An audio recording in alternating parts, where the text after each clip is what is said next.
ইব্রাহিম আলাইহিসসালামের জন্ম ইরাকের বাবেল শহরে, যেই শহরকে আমরা ব্যাবিলন নামে শুনে এসেছি। এখানের রাজা ছিল নমরুদ, এবং এই সভ্যতার সবাই মূর্তি পূজায় লিপ্ত ছিল। এমনকি ওনার পরিবারের পিতা, আত্মীয় স্বজন সবাই মূর্তি পূজা করত। তিনি দেখলেন কিছু মানুষ সূর্যের, কিছু চন্দ্রের ও কিছু মূর্তির পূজা করত, অর্থাৎ এটি ছিল আগাগোড়া শিরকি সমাজ। তিনি তখন তার বিবেক খাটিয়ে বুঝতে পারলেন, চাঁদ, সূর্য, তারা ওনার স্রষ্টা নয়।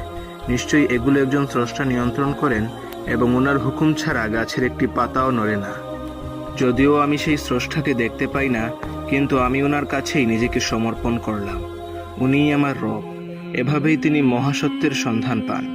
তিনি যখন আল্লাহর সন্ধান পেয়ে গেলেন, আল্লাহ তাআলা তখন সরাসরি উনাকে প্রত্যাদেশ করলেন, অর্থাৎ জিবরাইল আলাইহিসসালামের মাধ্যমে ওহী পাঠাতে শুরু করলেন, এবং ইব্রাহিম আলাইহিসসালামও সবাইকে তাওহীদের দাওয়াত দিতে শুরু করলেন।